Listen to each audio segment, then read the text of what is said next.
We are now going to talk about how we find cube roots. And a number b is the cube root of a if b cubed equals a.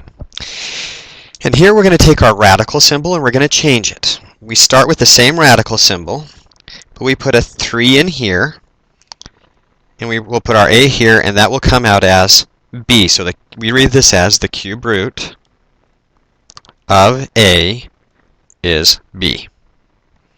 So the way that we use this is we're looking for things that we cube to give us a. In other words, something to the third power. So when we look at the cube root of 125, we break 125 up, and it's 5 and 25, which is 5 and 5, and gives us 5 cubed. So the cube root of 125 is 5.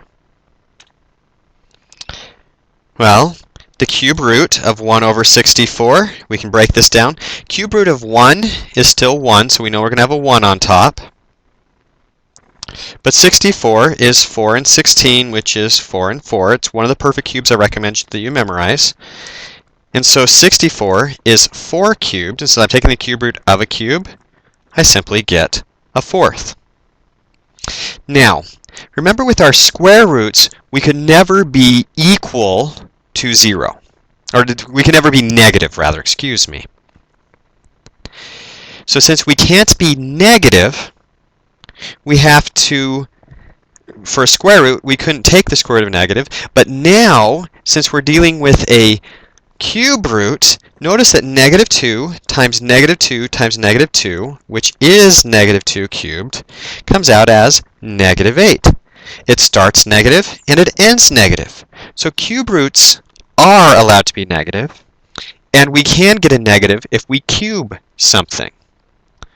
So with that in mind, we're going to look at variables. Notice that if I take x cubed and I cube root it, in this case I just get x. We don't need the absolute values because if x was negative before, it will be after. It doesn't have to change for it to be positive. So cube roots do not need the absolute value. So the cube root of negative 27 x cubed. We take that negative and we ignore it. We just know that our answer is going to be negative, so we just grab it and we rip it out.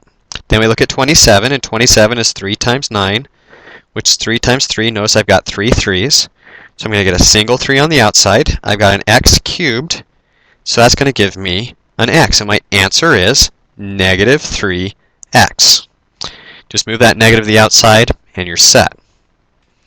Finally, suppose we have the cube root of 8 b to the 6th c to the 3rd.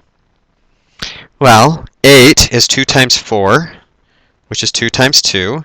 B to the 6th is b squared cubed, and c cubed is just c cubed.